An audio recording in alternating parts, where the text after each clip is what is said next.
If you had a superpower for one day, what would it be and why?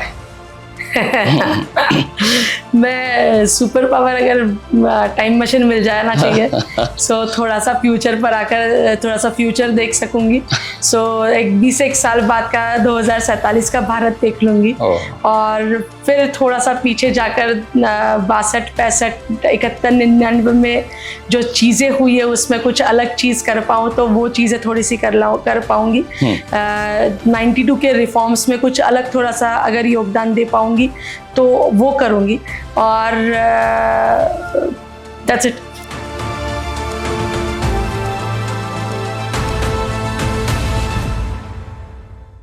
नमस्कार, the Hitavada peoples mic में आपका फिर से स्वागत है। अक्सर हम देखते हैं कि सौर मंडल में जो ग्रह तारे होते हैं उसमें से कई तारे ऐसे होते हैं जो अपने प्रकाश से अपनी एक पहचान बनाते हैं। ऐसे ही जो यहाँ की जो पॉलिटिकल ग्रह तारे हैं इनमें से जो बड़े बड़े तारों के बीच में एक छोटा तारा जो है जिसने अपनी पहचान बनाई है, अपनी छवि बनाई है, अपना प्रकाश दिया है, वैसे आज गेस्ट है इस आज के एपिसोड में। हमारे साथ जुड़ी हुई है शिवानी दानी वखरे, नागपुर म्यूनिसिपल कॉरपोरेशन की जी स्टैंडिंग कमेटी जो है उसकी ये सभापति है, पहली बार कॉरपोरेटर बनी है, कई वक्त से कई सालों से ये पॉलिटिक्स से जुड़ी हुई है और सही मायने में अगर इनको कहा जाए तो ये एक ऑलराउंडर है। चाहे वो कला की फील्ड हो, चाहे पॉलिटिक्स हो, चाहे अर्थशास्त्र हो, हर जगह इन्होंने अपनी पहचान बनाई है। तो ऐसे इस प्रतिभाशाली व्यक्ति से आज हम बातचीत करेंगे। शिवानी जी, आपका स्वागत है। बहुत बहुत धन्यवाद। आपकी जो पॉलिटिकल जर्नी है, कॉलेज से शुरू हुई, एबीवीपी, बीजेवाईएम से लेकर आज आप कॉरपोरेटर बनी हैं और नागपुर म्यूनिसिपल कॉरपोरेशन की जो स्थायी समिति है उसके आज आप चीफ है, जो कि एक बहुत इम्पोर्टेंट कमेटी मानी जाती है। तो इस जर्नी को आप कैसे देखती हैं? ये मतलब वो कहते हैं ना कि लोग मिलते गए और कारवां बनता गया और उसी पद्धति की ये पूरा प्रवास रहा है। जब परिषद का काम शुरू किया था, मैंने बहुत कम समय के लिए परिषद का काम किया, मुश्किल से 6-8 महीने होंगे। समय जी बंसोड़ हमारे पदाधिकारी थे, उनके अंतर्गत काम करने का अवसर मिला। 6 महीने के बाद संदीप भैया हमारे अध्यक्ष थे नागपुर महानगर के और उनके नेतृत्व में पहली बार वे अध्यक्ष थे। अभी की जो महापौर है वो तब महामंत्री थी युवा मोर्चा की। सो तब मंडल में पहली बार युवा मोर्चा का काम करने का अवसर मिला और फिर ये चीज़ें चलती गई। फिर मंडल से शहर से प्रदेश, केंद्र और वापस फिर शहर अध्यक्ष करके संधि मिली 2016 में। नागपुर महानगर की युवा मोर्चा की, सिर्फ युवतियों की नहीं, पूरे युवा मोर्चा की अध्यक्षा रही। 4 साल अध्यक्षा थी। फिर 2020 में महामंत्री युवा मोर्चा महाराष्ट्र प्रदेश की मिली। So overall from starting to जब तक मैं पार्षद बननी थी तब तक पूरा का पूरा समय ये संगठनात्मक प्रवास ही रहा है। कॉलेज के दिनों में college elections, college issues, students issues, वो सारे चीज़ों से सारी चीज़ें चलती गई और फिर युवा मोर्चा महाराष्ट्र प्रदेश महामंत्री तक और फिर वापस आपके सामने बाकी सारी चीज़ें तो है कि पार्षद की टिकट मिली एंड देन चुनाव लड़ा। सो ये पूरा जो प्रवास था वो ओवरऑल संगठनात्मक ही रहा है। ज़्यादा से ज़्यादा पहली बार इलेक्टोरल पॉलिटिक्स में आई हूँ और संदीप भैया और प्रवीण भैया के साथ बहुत काम करने का अवसर मिला। मुझे याद है शायद देवेंद्र जी की आखिरी की रेजिम युवा मोर्चा की और मेरी पहली रेजिम ये शायद साथ में थी। तब वे राष्ट्रीय उपाध्यक्ष थे और मैं मंडल में एक छोटी सी पदाधिकारी। लेकिन इन लोगों के सत्संग में या सानिध्य में या मार्गदर्शन में बहुत सारी चीज़ें सीखने को मिली और जो है वो है। तो आप पहले से जो पॉलिटिक्स में जो इंटरेस्ट था वो स्टूडेंट थी तब से आपको था या बाद में कोई ऐसा घटना हुई कि जिससे आपको इंटरेस्ट? मुझे बचपन से मतलब किशोर अवस्था से भी, छोटी अवस्था से बड़े होकर क्या बनना तो एकदम तय था कि राजनीति में ही जाना है।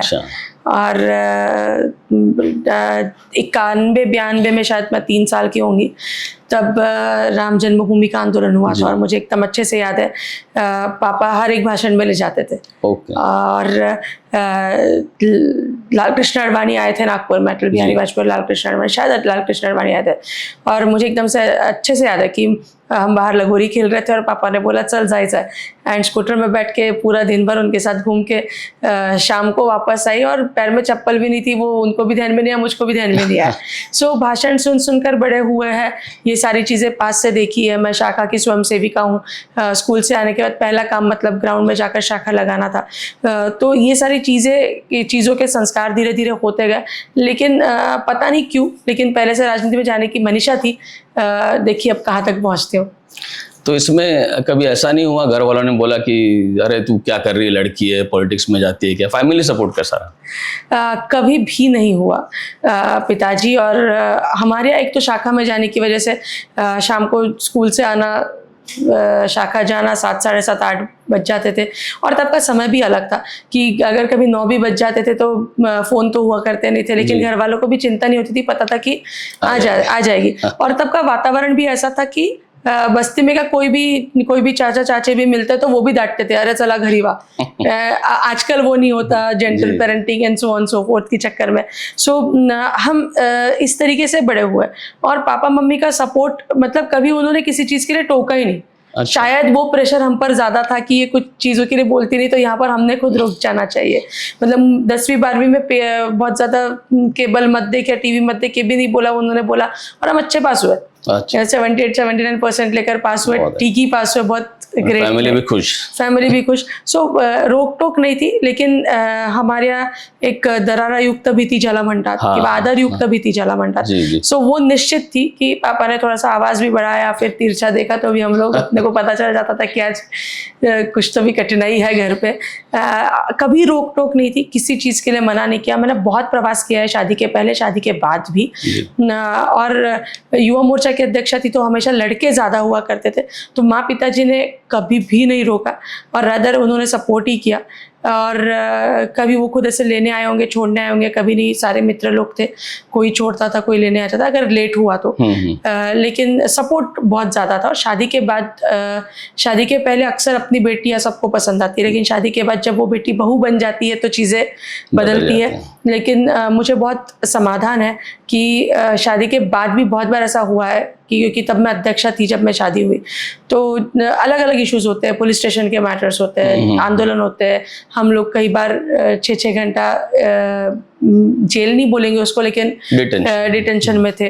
तो मेरी सास ने बहुत ज़्यादा सपोर्ट किया। ओके। सो घर से दोनों तरफ से सो सपोर्ट के लिए, मतलब मैं अगर गलती से कोई एक कंप्लेंट भी करूँगी तो कृतज्ञता होगी। So they were too much supportive all the times. आपका कभी कोई ऐसा रोल मॉडल था, कोई वुमेन पॉलिटिशियन या मेल पॉलिटिशियन? नहीं, एक रोल मॉडल कभी था नहीं, मतलब ऐसा कभी सोचा नहीं। लेकिन एक था कि स्वामी जी की किताबें पढ़े हैं, तो स्वामी विवेकानंद जी को थोड़ा सा पढ़ कर हम लोग बड़े हुए। अटल जी के भाषण सुने हैं, सुषमा स्वराज जी का डिबेट सुना है, तो इन्हीं लोगों को देखकर थोड़ा से बड़े हुए। तो अभी तो आप कॉरपोरेटर हैं, फर्स्ट टाइम कॉरपोरेटर है, तो मेन स्ट्रीम में आप आ चुकी है। तो युवा मोर्चा के दिनों में जो आपने पॉलिटिक्स में भाग लिया था, तो उस एक्सपीरियंस का कितना आज अभी फायदा हो रहा है? फायदा निश्चित हो रहा है। हम लोग जब युवा मोर्चा में थे, कहीं ना कहीं सारी चीज़ें मैनेजमेंट से जुड़ी हुई होती है। सो संगठन तैयार करना, लोगों से अपने क्या बोलते उसको संबंध या फिर relationship is not a right word, लेकिन पब्लिक रिलेशनशिप या कनेक्ट बनाना। सो वो सारी चीज़ें युवा मोर्चा की ही देन है। कि स्थायी समिति बनने के बाद सारे अधिकारियों से वार्तालाप करना, चीज़ें समझना, चीज़ों को मैनेज करना। सो युवा मोर्चा का निश्चित बहुत तौर पर फ़ायदा हुआ है। और अभी तक की रेजिम ये ठीक ही रही है। अच्छी रही नहीं रही ये आप लोग तय करेंगे, लेकिन प्रयास 100% का दिया है, ये समाधान निश्चित है। अगर आप देखें तो पिछले 4 साल एनएमसी में कॉरपोरेटर्स नहीं थे, सिर्फ एडमिनिस्ट्रेटर राज चल रहा था, तो आपको उसके बाद सीधा एक कॉरपोरेटर बन के आना, चुन के आना, और अब अर्बन गवर्नेंस की जो प्रॉब्लम्स है वो आपको दिखाई दे रही है, तो कुछ प्रेशर बढ़ा है पब्लिक की तरफ से या सपोर्ट है? पब्लिक का सपोर्ट निश्चित हमेशा रहा है, लेकिन प्रेशर भी उतना ही बड़ा है।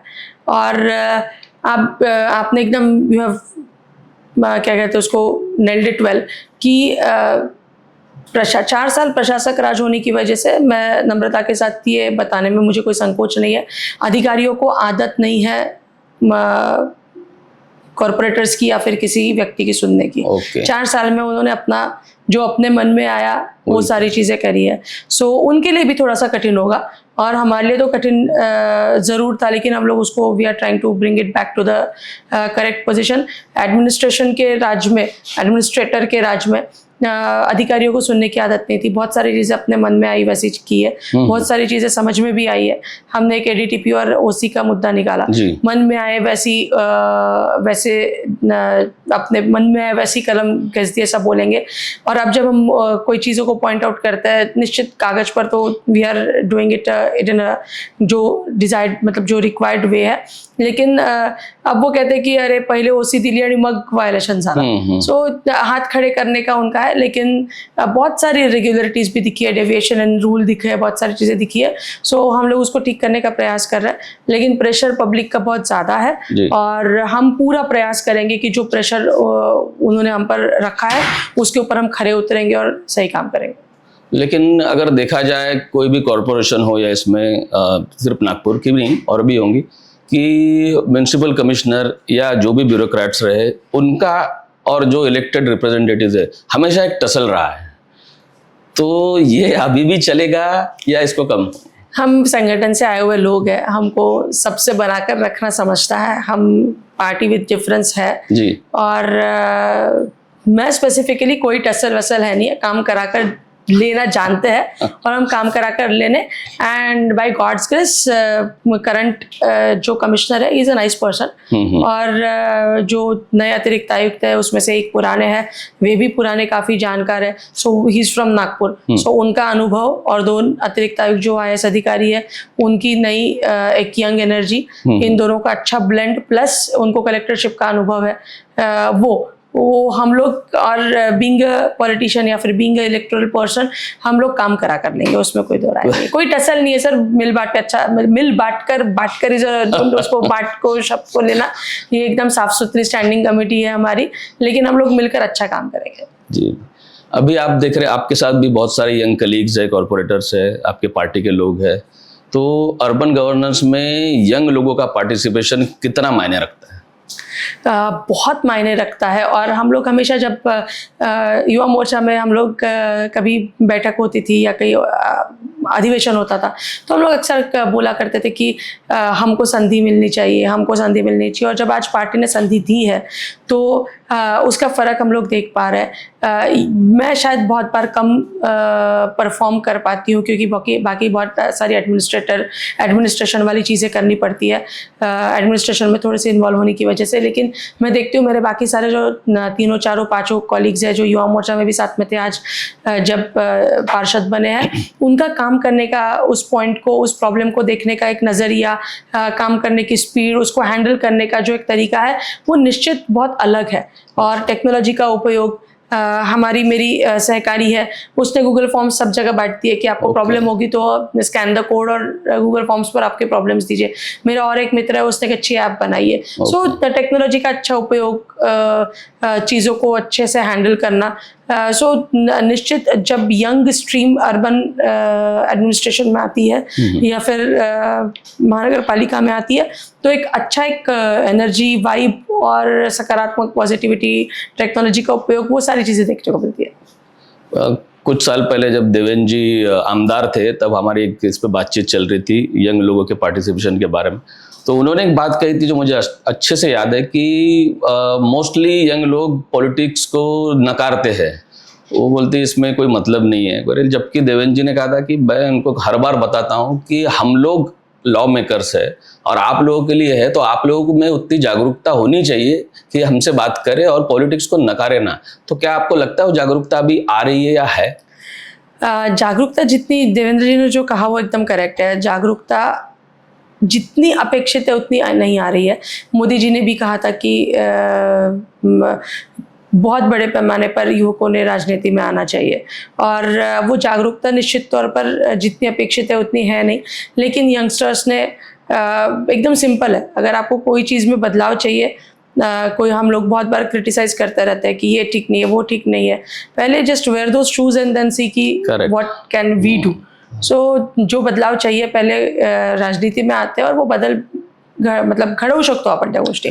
सो I insist, I request to rather appeal to all the youngsters, those who are seeing this, that join hand.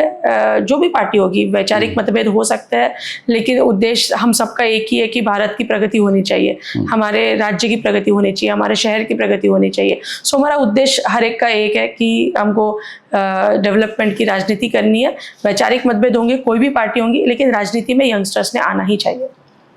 आप अर्थशास्त्र में बड़ी रुचि रखती है.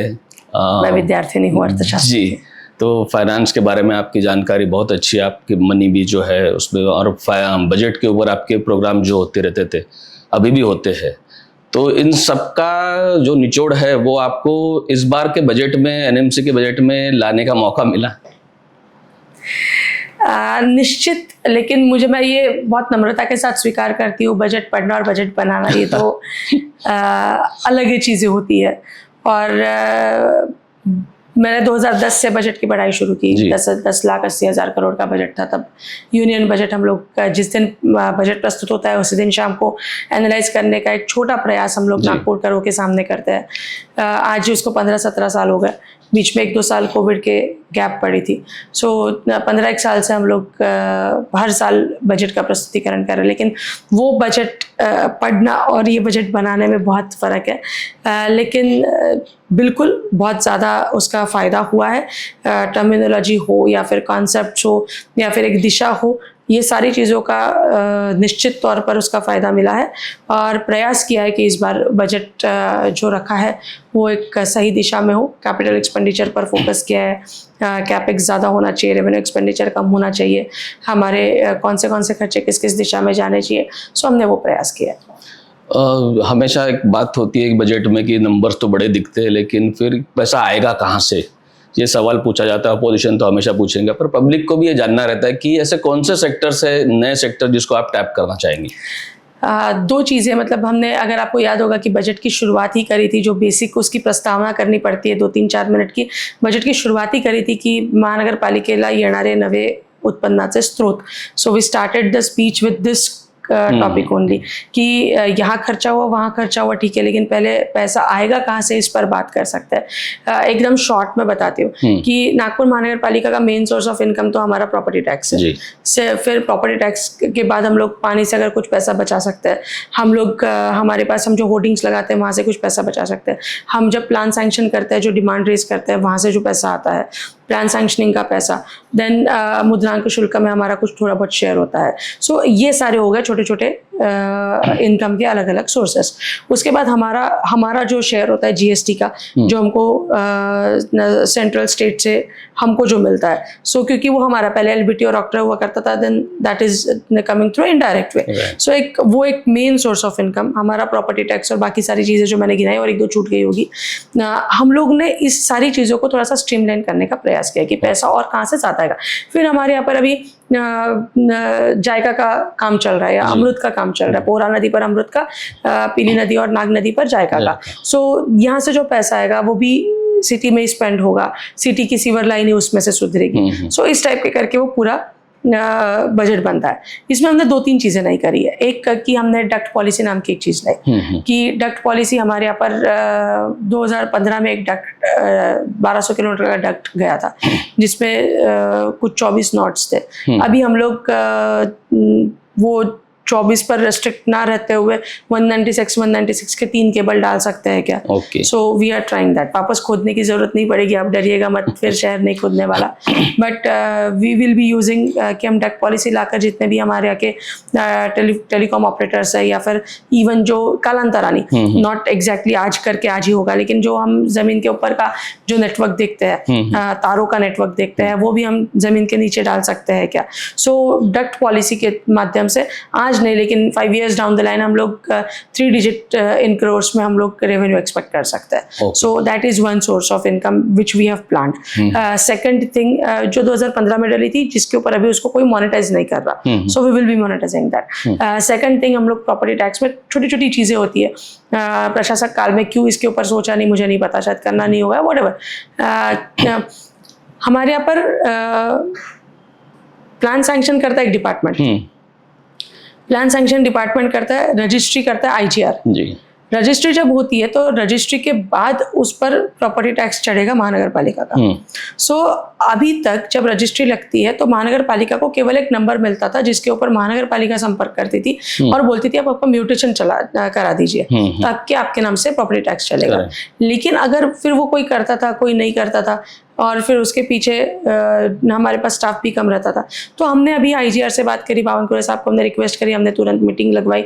We are taking the followup. और अभी हम इस स्टेज पर है कि जब रजिस्ट्री लगेगी तो हमको पूरी जो सूची 2 की में जितनी जानकारी प्रॉपर्टी टैक्स चढ़ाने को लगती है वो सारी जानकारी मिल जाएगी ताकि हम लोग प्रॉपर्टी टैक्स डे 1 से लगा पाएंगे. ओके. सो उससे हमारा रेवेन्यू बढ़ेगा. दूसरा कि जो मैंने सबसे पहले कहा था कि एक डिपार्टमेंट प्लान सैंक्शन करता है और दूसरा डिपार्टमेंट प्रॉपर्टी टैक्स लेता है, लेकिन ये डिपार्टमेंट की माहिती डिपार्टमेंट को नहीं मिलती. करेक्ट. सो वो अगर एक ही तो महानगर पालिका है, वो अगर क्योंकि जब जहाँ पर एक 3000 स्क्वायर फुट का प्लॉट है या 2400 का प्लॉट है, वहां पर अभी एक परिवार रहता है या 2 परिवार रहते हैं, वहां पर जब फ्लैट बनेंगे तो वहां पर 6 परिवार रहेंगे, तो वो प्लान सैंक्शनिंग, उसके प्लान सैंक्शनिंग तो यही से होगा. सो वो भी जानकारी अगर हमारे डिपार्टमेंट को मिलती है तो प्रॉपर्टी टैक्स तुरंत वहां पर लग सकता है. So this is how we will try to get some good revenue.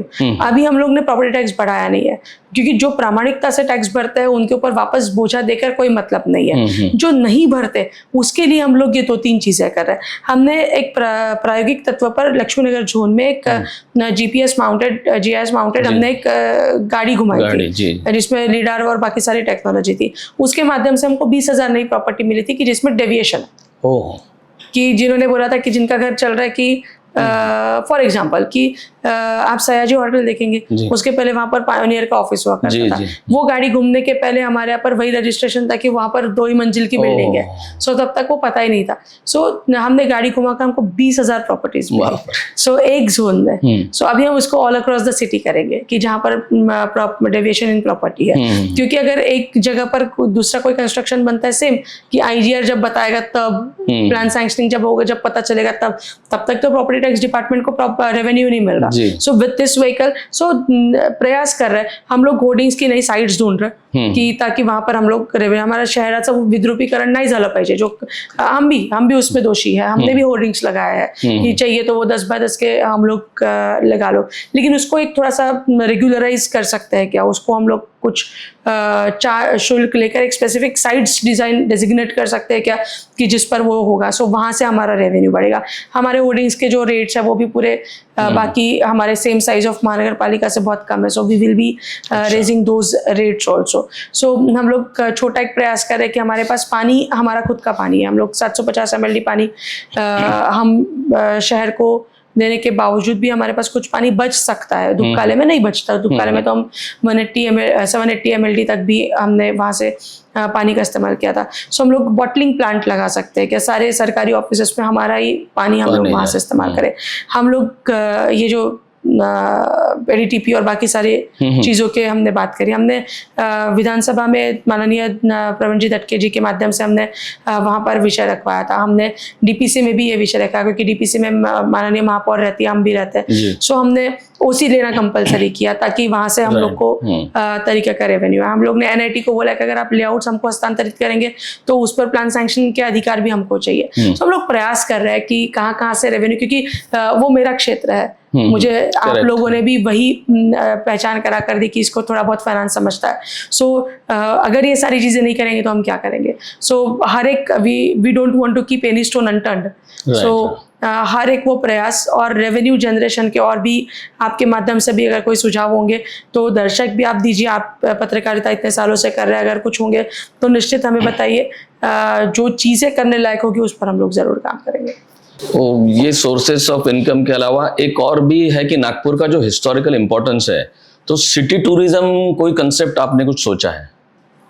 बहुत इंटरेस्टिंग क्वेश्चन पूछा. मैं रेवेन्यू सोर्सेस बताते थे, भूल गई थी.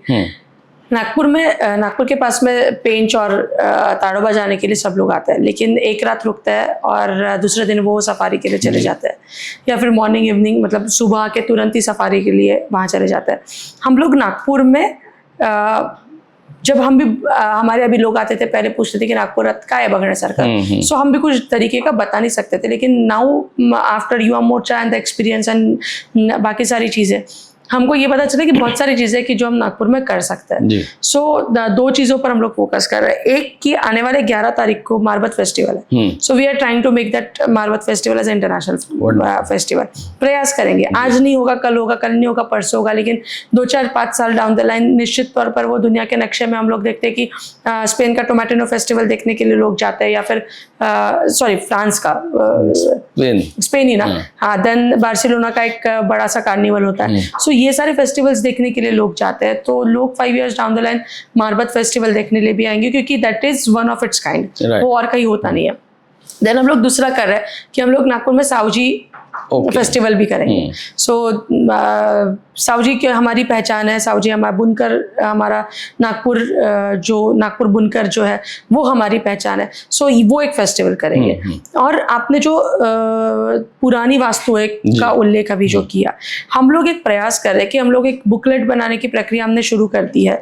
हम लोग कभी भी अगर हम लोग राजस्थान जाएंगे या प्रदेश जाएंगे, तो वहाँ पर एक सिटी सेंटर में हमको एक छोटा सा बुकलेट मिलता है जो फोल्ड किया हुआ रहता है कि टू डू थिंग्स, कि ये चीज़ें है, यहाँ आप यहाँ खड़े हैं, यहाँ से ये चीज़ इतने किलोमीटर है, आपको 1 डे पर आप चित्तौड़गढ़ जा सकते हैं, आप आधा दिन में यहाँ जा सकते हैं, ये चीज़ें कर सकते हैं। सो नागपुर के लिए we will be making that. और नागपुर में एक हेरिटेज सर्किट है, उसको और थोड़ा सा अच्छा कर सकते हैं क्या। सो मध्य नागपुर में पुराने मंदिर है, भोसलेकालीन वाड़ा है, हम लोग उसका एक circuit we are again exploring कि उसको हम लोग कुछ कर सकते हैं क्या, कि वापस रिजुवेनेट करके जीर्णोद्धार करो, कि वो सर्किट हम लोग एक 3 hours टूर, देन हम लोग भोसले जी के यहाँ पर रिक्वेस्ट करने के प्रक्रिया में है कि एक खाना उनके यहाँ पर हो सकता है क्या। सो वो जो बुकलेट रहेगा उसमें हेरिटेज मतलब ये सर्किट टूर, हेरिटेज प्लेसेस का सर्किट, देन हमारे यहाँ पर क्या क्या चीज़ें देखने लायक है। अगर किसी को आना है, सब लोग हेल्थ फ्रीक है, 10 के स्टेप्स करनी है तो टेक अ उबर, आप कस्तूरजन पार्क स्टेशन में उतरिए, या फिर टेक अ मेट्रो वहाँ पर उतरिए, वहाँ से सीपी क्लब जाएंगे, वापस आएंगे तो 10,000 स्टेप्स होंगी। वैसे कुछ जानकारियाँ, सुबह का कुजिन, शाम का कुजिन, दोपहर का कुजिन, 30 किलोमीटर्स के पेरीफेरी में क्या है, हम लोग ऑरेंज ऑर्किड के लिए कुछ कर सकते हैं क्या। So these are the things on which वो जो एक बुकलेट बनेगा, और वो बुकलेट हम लोग we will be making all the restaurants and जो लॉजिंग होटल्स हैं 3 स्टार 4 स्टार 5 स्टार, उनको विल मेक द मैंडेटरी कि आपके रूम में वो रहना चाहिए, ताकि जब व्यक्ति वो वहां पर रहेगा, वो खोल के देखेगा, तो वहां पर उसको पता चलेगा कि क्या क्या चीजें करने लायक है शहर में। सो वो सारी चीजें हम लोग कर रहे हैं ताकि नागपुर में पर्यटन के दृष्टिकोण से हम लोग कुछ कर पाएंगे। सो नागपुर टाउन हॉल में एक अच्छा एक्सपीरियंस सेंटर आ रहा है, सो वो हमने बजट की घोषणा करी है। So that will be again one point of attraction. अभी दक्षिण नागपुर में एक संभाजी पार्क बड़ा सा सक्करदरा तालाब पर वो बन रहा है, so that will be a point of attraction. हम लोग 75 गार्डन 75 मैदान बना रहे हैं। सो 75 गार्डन में एक हमारा एक पूरा आयुर्वेदिक इसको डेडिकेटेड हमारा एक बगीचा बनने जा रहा है। सो गणित के ऊपर एक फोकस्ड बगीचा बनने जा रहा है। सो ये कुछ अट्रैक्शन वाले मुद्दे रहेंगे कि जिसको लोग देखेंगे, ताकि हमारे यहाँ पर टूरिज्म बढ़ेगा। और एक बार टूरिज्म बढ़ा और लोगों को आदत हो गई, वो जो हमने बुकलेट कहा कि नागपुर में कौन से इवेंट होता है, सो पीपल वो वेबसाइट पर जाएंगे, वो बुकलेट के माध्यम से वेबसाइट पर जाएंगे या फिर ऑनलाइन भी देखेंगे, तो उनको पता रहेगा कि best time to visit Nagpur. Those who are having interest in agriculture और वो सारी चीजें देखनी है, ऑरेंज और बाकी से, सो एग्रो जो नितिन जी का एक इवेंट होता है, so that will be the duration कि आपको आना है तो आप उस ड्यूरेशन में आए। सो नागपुर के इवेंट का कैलेंडर, वो सारी चीजें करके बनाने का प्रयास है। ऑल इन ऑल अगर हम ये कर पाए तो विश्वास के साथ मैं बतलाती हूँ, पूरी नम्रता के साथ, कि हम लोग 2-3 सालों में यहाँ से कंटिन्यूस एफर्ट्स अगर हम लगाएंगे, हमारा टूरिज्म बदलेगा, हमारे यहाँ पर नया एम्प्लॉयमेंट जनरेट होगा, नागपुर की अलग पहचान बनेगी। और ये 2-3 फेस्टिवल्स जो हम कर रहे हैं, इसको अगर हम कंटिन्यूस चलाएंगे और इसको ओन करेंगे, तो we will be certainly coming on the map of world. Correct.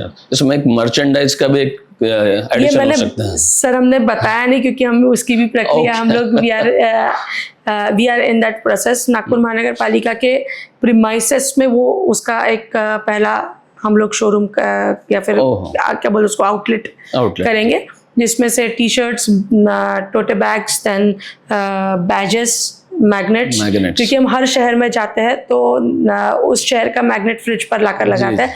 Nagpur का मैग्नेट ये मिलता ही नहीं, क्योंकि हाँ, तो नागपुर की याद नागपुर ले में जानी कोई चाहिए। कोई दुकान ही नहीं है, कोई जगह ही नहीं है जहाँ पर ये सारी चीजें जी, मिले। बिल्कुल। सो मतलब आपका ये बैज है, आपका ये मग है, सो नागपुर का भी ये ब्रांडेड रहेगा। Correct. So we are focusing that. और जैसे हमारे विंटर्स चालू होंगे, जैसे हम लोग ये एक कार्यक्रम करने के बाद, हम लोग मारबत महोत्सव के बाद we will be starting that outlet also. अभी बजट आपने पहली बार पेश किया, तो ये प्रोसेस जो है बजट की, इसमें आपको कुछ लगता है कुछ रिफॉर्म्स आने चाहिए? बिल्कुल बिल्कुल। बजट बनाने की प्रक्रिया, एक्चुअली हम लोग जो बजट बनाते हैं वो जो म्युनिसिपल एक्ट और बाकी सारी चीज़ें एक्ट के तहत बनाते हैं, लेकिन बजट थोड़ा सा और पढ़ने के लिए आसान हो सकता है। सो हमने इस बार बजट में पहली बार हमने किया था एक बजट एट ग्लांस करके एक पेज जोड़ा था कि पैसा कहाँ से आता है, कहाँ खर्च होता है, वो लोगों को पता चले। तो वो एक हमने किया था। बजट जो स्थायी समिति की जो अवधि होती है वो 1 ही साल की होती है, तो अगले साल का बजट बनाना है नहीं, लेकिन जो कोई व्यक्ति नया आएगा उसको ये सारी चीजें बताने का प्रयास करेंगे। जी जी। तो यूजुअली और एक बजट के बारे में कहा जाता है कि लोगों का डर रहता है कि टैक्सेस लगते हैं इस पे, तो आपको ऐसा कुछ करने का मौका मिला कि आपको टैक्सेस नहीं लगेंगे? बिल्कुल मिला। मैंने अभी अपनी जब बात हो रही थी शायद प्रॉपर्टी टैक्स बढ़ाना, 4 साल में वो बढ़ा नहीं था प्रॉपर्टी टैक्स बढ़ाने का। सब लोगों ने, हमको डिपार्टमेंट ने भी बोला था की रेव्हेन्यू वाढवायचा असेल तर प्रॉपर्टी टैक्स हा वाढवावाच लागेल वगैरह वगैरह, बट मैं एकदम क्लियर हूँ और मुझे उसमें कोई डाउट नहीं, और मेरे पार्टी लीडर्स ने भी सहमति दर्शाई जब मैं उनके पास ये चीज़ लेकर गई कि जो लोग प्रामाणिकता से टैक्स भरते हैं उनके ऊपर टैक्स का बोझा लगाना is not less than crime. Right. और जो लोग टैक्स चोरी करते हैं उनको ना पकड़ना वो भी हम गुनाह करते हैं। करेक्ट। सो हम वो गुनाह भी नहीं करेंगे आप पर टैक्स लाद कर, और हम वो गुनाह भी नहीं करेंगे कि उनको छोड़कर। हम उनको पकड़ेंगे, रेवेन्यू बढ़ेगा।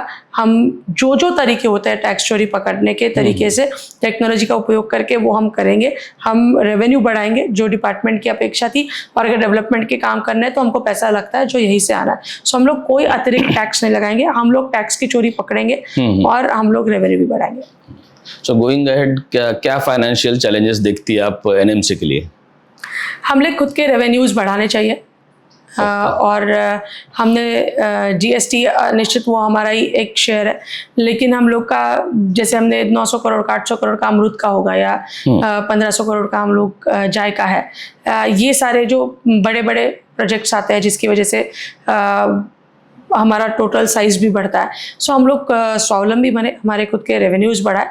और पूना से डायरेक्ट कंपेयर करना थोड़ा सा गलत होगा, लेकिन पिंपरी चिंचवड, नासिक, संभाजी नगर, ये सारे शहरों से जब हम खुद की तुलना करते हैं तो हमने प्रॉपर्टी टैक्स और बाकी सारे रेवेन्यूज़ में बहुत काम करना बाकी है। सो हम स्वावलंबी बने, सेल्फ सफिशिएंट बने, सस्टेनेबल बने। इसके लिए नागपुर महानगर पालिका ने ताकत से काम करने चाहिए। अभी हमने एक अलग रिफॉर्म लाने का प्रयास किया है। ई गवर्नेंस महाराष्ट्र गवर्नमेंट ही कर रहा है, लेकिन नागपुर महानगर पालिका में वर्क्स मॉड्यूल ये लोग नहीं इस्तेमाल कर रहे थे। हमने उनको कहा कि वर्क्स मॉड्यूल इस्तेमाल करना पड़ेगा, जो फाइल भी बनेगी वो डिजिटली बनेगी। सो बहुत लोगों ने नहीं बोला, बहुत लोगों ने मना किया, बहुत लोगों ने उसका विरोध भी किया, लेकिन उसके अलग भी कारण हो सकता है। लेकिन चीज़ें जितनी ट्रांसपेरेंट रहेगी, जितनी डिजिटलाइज रहेगी, सो फुटप्रिंट्स भी हमको आसानी से सारी चीज़ों के मिल पाएंगे। सो हम लोग प्रयास कर रहे हैं कि जितना हम लोग टेक्नोलॉजी का उपयोग करेंगे उतना करेंगे। विरोध हो रहा है, लेकिन हम लोग एकदम ठाम है कि वो वर्क्स मॉड्यूल लेकर आना है, सारी चीज़ें डिजिटलाइज्ड करनी है।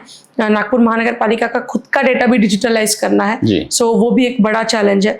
अभी जीआईएस मैपिंग हो रहा है पूरे शहर का, कि 44-45 लेयर्स में, मोर देन 100 लेयर्स में अलग अलग तरीके का मैप बन रहा है नागपुर शहर का। ज़मीन के नीचे की यूटिलिटी से लेकर सारी चीज़ों का मैप बन रहा है। सो वो सारी चीज़ें करना चैलेंज है, लेकिन हम लोग करेंगे। जी, आपके खुद के करियर की तरफ आते हैं कि एक समय ऐसा था जब इलेक्शन के बाद और जब ये मेयर्स का जो ड्रॉ हुआ कि आपका भी नाम था मेयर की रेस में, तो ये जो एक्सपांडिंग रोल है पार्टी में आपका, तो लोगों के एक्सपेक्टेशंस भी है कि आप और आगे जाए, तो आप इसको कैसे देखती हैं? मैं भारतीय जनता पार्टी की कार्यकर्ता हूँ। मैं राष्ट्र सेविका समिति की स्वयं सेविका हूँ। हम बचपन से यही सीखे हैं, पार्टी ने बोला घर पे बैठ तो घर पे बैठ, काम कर तो काम कर। पार्टी ने आज भी बोला कि इसके आगे नहीं जाना है तो मैं 5 साल का टेन्योर खत्म करके अपने घर चली जाऊंगी। It is that plain and simple. Mayor की रेस में नाम निश्चित था और वो कैसे बना वो भी नहीं पता। वो कोई, क्योंकि वो नाम बना नहीं सकते अपन, वो अपने आप होता है। नाम था, लेकिन पार्टी ने बोला कि this is not the time, आपको स्टैंडिंग कमेटी में जाना है। सो ऐसे आप जो बोलेंगे वो, सो पार्टी जो बोलती है, हम उसी संस्कारों से बड़े हुए व्यक्ति है। सो उसमें कोई हिच नहीं था, कुछ भी नहीं था। और आगे अगेन हमारे यहाँ पर हम खुद का निर्णय खुद ले ही नहीं सकते। करेक्ट। भारतीय जनता पार्टी में अपना निर्णय पार्टी लेती है कि इसको कहाँ तक ले जाना है, कहाँ रुकवाना है, क्या करवाना है, क्या नहीं करवाना है। सो प्रयास पूरा रहेगा, राजनीति में ही करियर बनाने का प्रयास है। बचपन से जो मैंने शुरू में आपको बोला था कि राजनीति में ही जाना है, ये निश्चित था। पंतप्रधान बनना है या फिर ऐसे कोई सपने थे, लेकिन इसका ये मतलब नहीं कि अगर पार्टी ने रोका तो दूसरी पार्टी में जाऊंगी, वो भी निश्चित है जी। मतलब पूरा जीवन भारतीय जनता पार्टी में ही रहना है, उसमें कोई दो राय नहीं है। और पार्टी जो बोलेगी वो, प्रयास पूरा रहेगा, राजनीति में ही करियर करना है। आगे काम करने का भी ये रहेगा, वो भी कंटिन्यू चलता रहेगा। पार्टी सही समय पर न्याय करेगी, मुझे इसमें कोई दो राय नहीं है। तो आप इतने सालों से भारतीय जनता पार्टी का काम देख रही है, आपको जो बोला वो करती है उसमें, तो आपको कभी दिखा है कि ये यंग लीडरशिप को हमेशा यहाँ प्रमोट करते हैं? बिल्कुल। मैं 2016 में युवा मोर्चा अध्यक्ष बनी थी। मैं तब 28 साल की थी और पार्टी ने अध्यक्ष किया ना। पार्टी ने मेरे समान व्यक्ति को, जिसका कोई भी बैकग्राउंड नहीं है, मेरा क्या ही बैकग्राउंड है, मेरे घर से कोई राजनीति में नहीं है, हम सब टिपिकल मध्यम वर्गीय परिवार से आते हैं, मुझे युवा मोर्चा का अध्यक्ष किया, मुझे महाराष्ट्र का महामंत्री किया, मुझे चुनाव का टिकट दिया। 2017 में मांगी थी, तब बोला था पार्टी ने रुक जा, मैं रुक गई जी। 2026 के चुनाव में पार्टी ने टिकट दिया 9 साल के अवकाश के बाद। और किसको मिलता है पहली बार स्टैंडिंग कमेटी चेयरपर्सन जी? ये जो मिला है वो मतलब जिसको शब्द में मैं बयान नहीं कर सकती, ये बहुत ज़्यादा मिला है ये। और पार्टी ने जो किया है वो बहुत बहुत ज़्यादा। हमारी पहचान ही क्या है? शिवानी दानी वखरे के नाम से अगर भारतीय जनता पार्टी का नाम हटा दो, आज मैं स्टैंडिंग कमेटी चेयरपर्सन, उसको पूरा न्याय दूंगी। तो पार्टी के अलावा जो पहचान है वो भी पार्टी ने ही दी है। सो हमारे यहाँ पर यंग स्पिरिट को बहुत प्रमोट किया जाता है और उसको मेंटर किया जाता है, उसको गाइड किया जाता है। So Bharatiya Janata Party is a very correct place for the youngsters to come into the politics. हम लोग nation first, party second and self last, मतलब ये टैटू भी उसी के लिए बनाया था कि हम लोग इसमें जाने वाले लोग हैं। सो फॉर द यंगस्टर्स जिनको नेशनलिज्म और नेशनलिस्ट या फिर नेशन को मद्देनजर रखते हुए कुछ करना है, तो Bharatiya Janata Party is a right party. Join hands and come. अच्छा, what qualities do you think a political leader should have? मुझ में वो सारी है, मुझे नहीं लगता। बहुत सारी चीज़ें मुझे भी सीखना बाकी है, बहुत सारी चीज़ें और भी करना बाकी है, लेकिन बस कुछ करने की इच्छा चाहिए और चीज़ें करवा कर लेने की क्षमता चाहिए। आप कर सकते हैं। और राजनीति में आना है तो देश सबसे पहले अगर ये मन में होगा तो ही राजनीति में आइए। आपका यंग वोटर्स के साथ बड़ा अच्छा कनेक्ट होता है इस बार भी, और अपने पिछले कई से देख रहे हैं कि फर्स्ट टाइम वोटर्स जो है उनका एंथुजियाज्म बड़ा अच्छा है। तो बीजेपी की क्या क्या रणनीति है इन लोगों के साथ ये कनेक्ट बनाए रखने की? हम लोग परिषद, युवा मोर्चा, ये सारे हमारे अलग अलग आयाम है। भारतीय जनता पार्टी से परिषद का कोई डायरेक्टली कनेक्ट नहीं है, लेकिन परिषद के बाद जब राजनीति में आने की मनीषा रखते हैं वो युवक निश्चित तौर पर परिषद से फिर युवा मोर्चा में आते हैं। सो युवा मोर्चा में हम लोग यंगस्टर्स के जो भी इशूज़ रहते हैं, right from exam to college में कॉमन रूम से लेकर तो सारे विषय, वो सारे विषयों को रेज करके व्यासपीठ उनको उपलब्ध करा कर देना और उसको सॉल्व करना, ये सारी प्रक्रिया हम लोग यंगस्टर्स के लिए सालों से कर रहे हैं। करके आप देख सकेंगे 2014 में भी जो बदलाव आया या 2019 में और 24 में भी, ये सारे बदलावों में यंगस्टर्स की और युवकों की बहुत बड़ी ताकत रही है और हम लोग कनेक्ट कर पाए, करके ही वो ताकत हमारे पार्टी लीडर्स और पार्टी लीडरशिप के साथ खड़े रही है। सो हम लोग यंगस्टर्स के जो विषय रहते हैं उन पर हम लोग काम करने का प्रयास करते हैं। एजुकेशन के बाद सबसे बड़ा मुद्दा आता है यंगस्टर्स के लिए, वो मतलब रोजगार। आप देख सकते हैं कि नागपुर में, महाराष्ट्र में और फिर देश में कितने बड़े पैमाने पर नया निवेश हमारे शहर, हमारे यहाँ पर आ रहा है। बड़े पैमाने पर लोग हमारे देश में इन्वेस्ट करने की प्रक्रिया में है। और वो क्यों है? क्योंकि यहाँ पर उनको ईज ऑफ डूइंग बिजनेस मिल रहा है, उनको वातावरण मिल रहा है, करेक्ट लीडरशिप मिल रही है, उनको पॉलिटिकल सपोर्ट मिल रहा है। सो ये सारा जब एक अच्छा वातावरण मिलता है तभी कोई देश दूसरे देश में जाकर निवेश करता है। सो पूरे दुनिया में लोग एक विश्वसनीय जगह कोई देखते हैं तो वो भारत की तरफ देखते हैं। सो हमारे देश में सबसे पहले बड़े पैमाने पर इन्वेस्टमेंट आ रहा है। महाराष्ट्र पूरे इन्वेस्टमेंट में सबसे नंबर 1 पर है और उस महाराष्ट्र में नागपुर भी उसमें पीछे नहीं है। हम लोग देख सकते हैं कि 10,000 करोड़ का भी 15,000 करोड़ का भी महिंद्रा का इन्वेस्टमेंट, महिंद्रा का एक प्लांट हमारे यहाँ पर है, नवी नया प्लांट महिंद्रा ला रहा है। 10,000 करोड़ का एक सोलर का कंपनी आ रहा है, वारी का इन्वेस्टमेंट आया, अवाड़ा का इन्वेस्टमेंट आया। सो यहाँ पर आने वाले दिनों में बड़े पैमाने पर रोजगार ये उपलब्ध होगा। चीजें कहाँ पर अटकेगी? ये फैक्ट्रियाँ चल रही है लेकिन बाहर के लोग शायद आकर काम कर रहे हैं क्योंकि शायद हम वो क्वालिटी को मैच नहीं कर पा रहे या फिर वो हम लोग स्किल सेट हम लोग मैच नहीं कर पा रहे। सो हम लोग उस पर भी फोकस करेंगे एंड हमारी party leadership is very much focused, जिसका महानगर पालिका से कोई डायरेक्टली संबंध नहीं है। लेकिन मैंने इकोनॉमी क्या कहते हैं एडवाइजर टू सीएमओ करके भी कुछ महीनों के लिए काम किया था। कुछ इन्वेस्टमेंट नागपुर में लाने के लिए प्रयास किए थे। तो वो चीज़ें हैं कि स्वयं देवेंद्र जी बहुत ज़्यादा एंथुजियास्ट है और बहुत ज़्यादा उत्सुक है और अग्रेसिव भी है कि विदर्भ में कितनी ज़्यादा हम लोग इन्वेस्टमेंट ला सके ताकि विदर्भ के बच्चों को यहाँ से बाहर ना जा पाए। सो टैलेंट हमारे यहाँ पर है, क्योंकि टैलेंट ना होता तो सारी IT कंपनीज में हमारे यहाँ के बच्चे काम ना करते हैं। सो हमारे यहाँ पर टैलेंट है, अब कंपनियां यहाँ लाने का प्रयास है। सो ये सारे मुद्दे हैं जिनसे हम यूथ को कनेक्ट करते हैं और यूथ कनेक्ट होता है और विश्वास है कि आगे भी होगा। एज स्टूडेंट लीडर आपने भी बहुत सारे मुद्दे उठाए थे, तो वो जो मुद्दे जब उठाए थे वो आंदोलन थे और अभी का जो जंतर मंतर का आंदोलन था, इसमें क्या फर्क दिखता है? बहुत फर्क है। हमने भी मुद्दे उठाए थे, हमने मुद्दे ये जीत तक लेकर गए थे जी। हमने सॉल्यूशन ओरिएंटेड राजनीति करी है, हमने सॉल्यूशन ओरिएंटेड आंदोलन करे हैं, लेकिन हमने कभी भी विभत्स रूप से बिलो द बेल्ट भाषा का उपयोग करके हमने कभी किसी को गाली नहीं दी है। हमने अपनी एक लिमिट छोड़कर हमने देश के पंतप्रधान को, जिसको जनता ने चुनकर दिया, वो किसी पार्टी का पंतप्रधान नहीं है, वो देश का पंतप्रधान है और देश सबसे पहले आता है, ये हम बचपन से सीखे हैं जी। सो हमने कभी उसको गालियां नहीं दी है।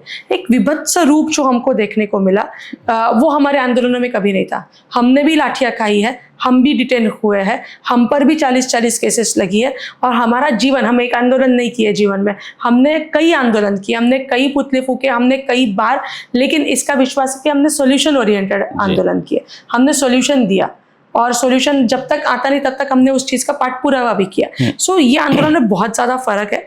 ये जो उनकी मांग थी वो निश्चित करेक्ट थी जी। कि पेपर लीक होना ही नहीं चाहिए करेक्ट, और अगर होता है तो उसके ऊपर कार्रवाई भी होनी चाहिए। उनने इस्तीफा मांगना ये भी गलत नहीं है, बिल्कुल मांगना चाहिए। इस्तीफा मिल भी गया, हमने संशोधन करके एक बिल भी पारित करा। सो ये सारी चीजें हो रही है, लेकिन उसका जो उसको जो एक स्वरूप था वो निश्चित अस्वीकार्य है। ये हमारी पहचान नहीं हो सकती और ये हमारी पहचान है भी नहीं जी। कुछ हजार लोग आकर जो वहां पर प्रदर्शन कर रहे हैं और वो देश का नेतृत्व कर रहे हैं, अगर ये कुछ लोग समझ रहे होंगे तो कई हजार लोग आज घर पे बैठकर आपके साथ नहीं खड़े रहे थे, लेकिन आज भी हम लोग हमारे घर पे बैठकर, हमारे शहर में खड़े रहकर, हमारे तरीके से सॉल्यूशन ओरिएंटेड राजनीति करके, आंदोलन करके युवकों की प्रॉब्लम्स हम भी सॉल्व कर रहे हैं। सो आप देश का मतलब देश के युवकों को आप रिप्रेजेंट कर रहे हैं, अगर ऐसी आपके मन में विचार होंगे तो निश्चित तौर पर आप खड़े, क्योंकि कई हजार लोग जो अलग तरीके से, सही तरीके से काम करने का प्रयास कर रहे हैं और सॉल्यूशन ओरिएंटेड राजनीति कर रहे हैं या फिर आंदोलन कर रहे हैं और सॉल्यूशन निकाल कर दे भी रहे हैं। जी, तो ये भाषा जो इस वक्त जंतर मंतर वाले आंदोलन में जो भाषा यूज हुई थी वो बिल्कुल बीभत्स थी और लोगों ने उसको कंडेम भी किया। तो आपको क्या लगता है क्या कारण होगा कि इस तरह का चेंज आया है हमारी लैंग्वेज, यंगस्टर्स के लैंग्वेज में? मेरी पात्रता नहीं है। मैं एक छोटे बच्चे की माँ हूँ, सो मेरी पात्रता नहीं है ये बोलने की। लेकिन आज भी मुँह से गलती से भी अगर अपशब्द निकलता है तो आज भी माँ, सास, पिताजी, ससुर सब डांटते हैं करेक्ट कि ही बोलायची पद्धत नहीं है। सो हम कैसे अपने बच्चों को ये भाषा का उपयोग करने दे रहे हैं और हम लोग कहाँ वो बच्चे जा रहे हैं उनको कैसे देख नहीं सकते। कुछ तो कंट्रोल, कुछ तो उसके ऊपर चाहिए। और आप मतलब गुस्सा है करके वो गुस्से में क्या नहीं क्या करना ये सबको पता है, लेकिन क्या नहीं करना ये भी तो बताने वाले कोई चाहिए ना घर पे कि आपको कहाँ रुकना है, कि इसके आगे नहीं जाना। हम उनको बताना चूक गए, बच्चों की गलती नहीं है। जो वहां पर आए थे उन्होंने जो प्रदर्शन किया उनकी गलती नहीं है। अच्छा, उनको रोका नहीं गया सही समय पर, वो गलत हो गया। वो उनको जो पढ़ाया गया, जो बड़े हुए, जो सुना आजू बाजू में, उन्होंने वहां पर प्रदर्शित किया। उनको सही वक्त पर सही समय पर हम लोग बताना चूक गए। मैं भी दोषी हूँ जी कि मेरे साथ वाले 14 साल के बच्चे को मैं बताना भूल गई। बताना मुझसे रह गया कि भाई यहाँ तुझे रुकना होगा। घर से बताना रह गया कि यहाँ तुझे रुकना होगा। ये बात करना सही नहीं है। सो ये चीजें कहीं तो भी मतलब not correct. Limit of decency अभी तय नहीं हुआ। मैं जिम्मेदारी के साथ ये विधान कर रही हूँ। बहुत लोग मुझसे अग्री नहीं करेंगे, लेकिन एक्सप्रेशन ऑफ फ्रीडम या फिर फ्रीडम देना मतलब क्या? बच्चों को क्या फ्रीडम चाहिए? उसकी कुछ तो लिमिट होना ना। There has to be some limit. कि अलग अलग पेरेंटिंग के अलग अलग तरीके हो सकते हैं, लेकिन हर एक तरीका अगर वो बच्चों को एक अच्छा नागरिक बनाना है तो वो हर एक तरीका स्वीकृत है। लेकिन अगर उसके बाद ऐसा कोई एक प्रदर्शन हो रहा है तो उसका हम लोग किस तरीके से स्वीकार करेंगे? जी, there has to be some limit. ये फ्रीडम के चक्कर में कुछ भी करेंगे ऐसा नहीं चलेगा। फ्रीडम ऑफ एक्सप्रेशन का मिसयूज, कोई तो limit, there has to be some. संयम नावाची गोष्ट असते ना, और हमारा पूरा कल्चर ये संयम पर है। जी, हमारे पूरे कल्चर में हम लोग संयम में ही एक शादी करना, हमने यहाँ रुकना, शादी के पहले हमने फिजिकल रिलेशनशिप नहीं रखना, ये संयम ही तो है जो बताया गया है। करेक्ट, सारी चीजें। सो ये सारी चीजों को कहीं तो भी कुछ तो भी गड़बड़ हुई है। एक आखिरी सवाल करता हूँ आपसे कि where do you see yourself in public life, as legislator, a leader or something else? ये मैं again I'll repeat the same thing that party will decide. I'll try from my side. I'll try my best कि party आगे मेरे बारे में सोचेगी, लेकिन party जो तय करेगी, पार्टी ने चाहा तो वापस नगर सेवक बनाएगी, पार्टी ने चाहा तो लेजिस्लेटर बनाएगी, जो पार्टी बोलेगी वो। तो शिवानी जी, एक रैपिड फायर राउंड करते हैं। प्रयास करूंगी। What is Nagpur's biggest challenge today? Roads, traffic, water supply या cleanliness? क्लीनलीनेस। हम लोग हर रोज घर से कचरा उठाते हैं लेकिन फिर भी ब्लैक स्पॉट्स बनते ही है। मतलब ब्लैक स्पॉट्स क्लियर करते हैं लेकिन फिर भी लोग वहां लाकर कचरा करते हैं। सो this is one of the biggest challenge. पानी हम लोग आखिरी व्यक्ति तक पहुंचाने का प्रयास कर रहे हैं। कुछ कम ज्यादा चीजें हो रही है लेकिन वो सॉल्वेबल है। We are working on that. Roads बन रहा है और हम लोग देखेंगे पिछले कई सालों में बहुत सारे रोड्स बने, अगले कुछ सालों में वो बनेंगे भी। सो उसमें भी प्रॉब्लम नहीं। और चौथा क्या था? ट्रैफिक। हाँ, दो चीजें। क्लीनलीनेस इज द चैलेंज कि हम लोग कचरा साफ करते हैं लेकिन फिर भी लोग वहां डालते हैं, जबकि हर रोज घर पे गाड़ी आती है, एक दिन छोड़ के गाड़ी आती है। So this is one challenge. And traffic, हम लोग एक 100 डे का प्रोग्राम कर रहे हैं। Honourable mayor madam wanted to do that under the leadership and मार्गदर्शन ऑफ ऑनरेबल नितिन जी, कि हम लोग 100 डे रोड सेफ्टी प्रोग्राम कर रहे हैं, जिसमें हम लोग ट्रैफिक को भी एड्रेस करेंगे और हम लोग डीसीपी ट्रैफिक और बाकी सारे लोगों के साथ भी हम लोग उसको एड्रेस करने का प्रयास कर रहे हैं। Okay, if you had 100 crore to spend on just one project for Nagpur tomorrow, where would you invest it first? Roads and infrastructure, water supply, public transport या environment and parks? Whatever, it will be a combination of all four, and it will be a capex only, not opex. So Okay. capital expenditure होगा, कुछ ना कुछ asset बनेगा, क्योंकि जब एक बार asset बन जाता है तो रेवेन्यू अपने आप शहर को आता जी। है. सो आई विल इन्वेस्ट इन सच अ वे ताकि वो कैपेक्स रेवेन्यू जनरेट करेगा. So it will be a blend of all four. Okay. Which quality is most important in a public representative? Honesty, accessibility, transparency, or quick decision making? All four. All four. Who is your favorite politician and what is the one quality you admire most in them? It was Atalji. It was Sushma Swaraj. Okay. After a busy day of meetings and public work, what is your favorite way to relax? Playing with my son. Okay. Spending time with family. Yeah. Yeah. Not family, बच्चे के साथ. बच्चे का अरे तो बेचारे पतिदेव को क्यों छोड़ देते हैं? What is your biggest strength and one weakness you would like to overcome? Strength, लोगों के साथ घुल मिल लेती हूँ. वीकनेस, पेशेंस थोड़ा सा ज़्यादा चाहिए, अग्रेशन थोड़ा कम करना चाहिए. जल्दी गुस्सा आ जाता है, जल्दी झगड़े हो जाते हैं. How would you describe Nagpur in just one word?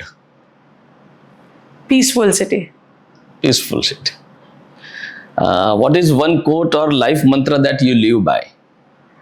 अर्थ ही मूलो धर्म. हर एक धर्म का काम करना है. धर्म is not religion.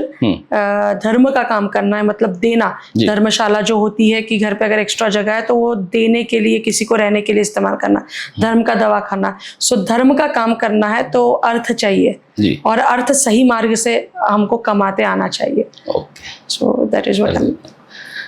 If you had a superpower for one day, what would it be and why?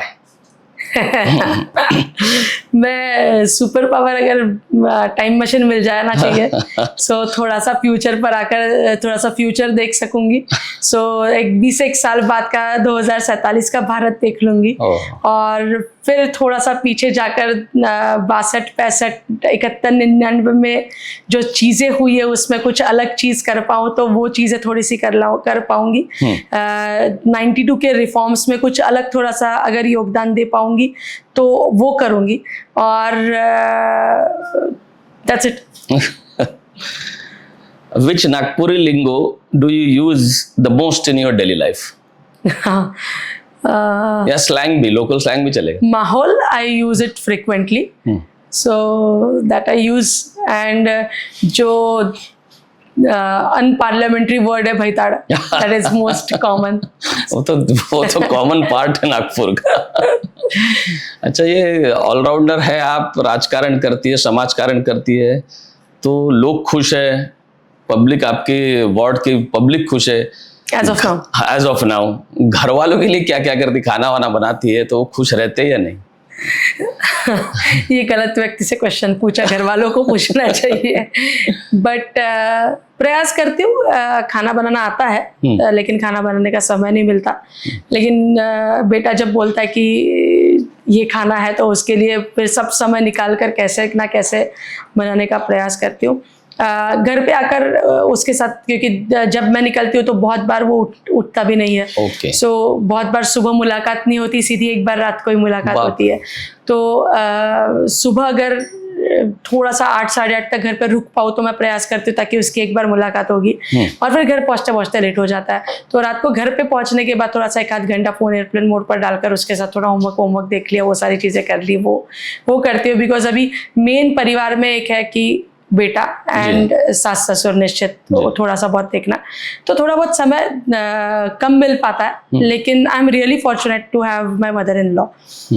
मैं घर के बाहर निकल ही इसलिए पाती हूँ क्योंकि मेरी सास है और वो मदद करती है, वो घर देखती है.